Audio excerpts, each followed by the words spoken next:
Hello guys, तो कैसे हैं आप लोग। देखिए आज हम जानने वाले हैं प्रकाश किरण। देखिए प्रकाश किरण में तीन बिंदु आते हैं, जैसे कि सबसे पहला जो होता है वो होता है अभिसारी, एंड जो सेकेंड होता है वो होता है अपसारी, एंड जो थर्ड होता है वो होता है समांतर।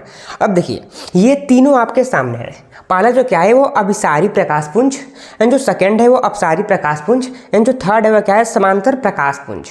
अब देखिए अभिसारी को हम इस डिफिनेशन में समझ जाएंगे, बट ये प्रकाश पुंज क्या होता है आप इसको समझिए। देखिए सबसे पहले आप समझिए कि जब भी कोई प्रकाश किसी माध्यम में चलता है तो क्या होता है कि वो सिंगल किरण में नहीं चलता है, वो एक समूह में चलता है। तो प्रकाश के उसी समूह को, यानी कि उसमें बहुत सारे किरण है, उसी समूह को हम लोग क्या बोलते हैं, प्रकाश पुंज बोलते हैं। यानी कि किरणों के समूह को हम लोग बोलते हैं प्रकाश पुंज। हमने प्रकाश पुंज पढ़ लिया। अब पढ़ेंगे, देखिए इन तीनों में से सबसे पहले हम पढ़ेंगे अपसारी प्रकाश पुंज क्या होता है। ये आपके एग्जाम के लिए बहुत ही इंपॉर्टेंट है, राइट ना। तो अपसारी प्रकाश पुंज क्या होता है, सबसे पहले आप इसके डिफिनीशन को समझिए। क्या कह रहा है, जब प्रकाश की समस्त किरणें एक ही बिंदु से आते हुए प्रतीत होती हैं। यहाँ पर देखिए, जब प्रकाश की समस्त किरणें एक ही बिंदु से आते हुए प्रतीत होती है, कैसे। अब आप एग्जाम्पल समझिए तो आपको समझ में आ जाएगा। मान लीजिए कि आपके सामने टॉर्च है, राइट। ये एक बिंदु है, हमने टॉर्च को क्या किया, बार दिया, राइट। अब जब ये एक बिंदु है तो क्या हो रहा है कि ऐसा प्रतीत हो रहा है कि जो प्रकाश है वो एक ही बिंदु से निकलकर फैल रहा है। तो सेम इसी प्रक्रिया को हम लोग बोलते हैं अपसारी प्रकाश पुंज, राइट। अब देखिए, अब हम लोग जानेंगे इसको चित्र की मदद से। जैसे कि मान लीजिए कि ये था आपका टॉर्च, अब क्या हो रहा था कि जब हम लोग टॉर्च को ऑन कर रहे थे तो क्या हो रहा था कि मान लीजिए कि ये एक बिंदु है, राइट। ये एक क्या है, बिंदु है। तो जब हम लोग टॉर्च को ऑन कर रहे थे तो क्या हो रहा था, जो प्रकाश किरणें थी वो एक बिंदु से चारों दिशाओं में क्या हो जा रही थी, फैल जा रही थी। अभिसारी प्रकाश पुंज ये उल्टा है, राइट।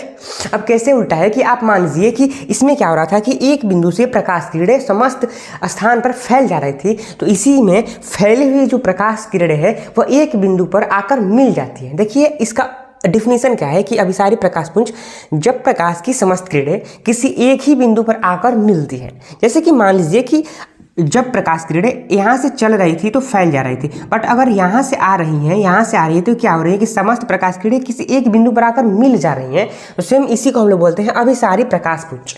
देखिए कैसे कि मान लीजिए कि यहाँ से कोई किरण आ रहा है, राइट, आ रहा है और इस बिंदु पर आकर मिल जा रहा है, तो इसी प्रक्रिया को हम बोलेंगे अभिसारी प्रकाश पुंज। जैसे देखिए आप यहाँ से प्रकाश किरण आया और इस एक बिंदु पर आकर मिल गया, इसी को बोलेंगे अभिसारी प्रकाश पुंज। एंड समांतर प्रकाश पुंज क्या होता है, समांतर। देखिए आप रेल पटरी देखे होंगे, रेल पटरी। तो जो रेल पटरी होता है वो दो पटरियाँ होती हैं, उन दोनों पटरियों के जो बीच का गैप होता है वो क्या होता है, समान होता है। अगर कहीं भी आप नापेंगे तो वो एक दूसरे के समांतर होते हैं। तो आप पटरियों की जगह पर प्रकाश किरण को इमेजिन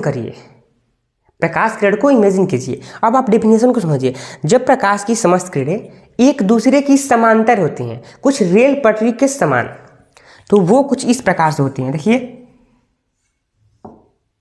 एक दूसरे के समांतर, यानी कि यहाँ से निकले इनके बीच का जो गैप है वो क्या होगा, समान होगा, राइट, समान होगा। इसी को हम लोग बोलते हैं समांतर प्रकाश पुंज। तो देखिए हमने कितना सरलता से प्रकाश किरण को किया खत्म।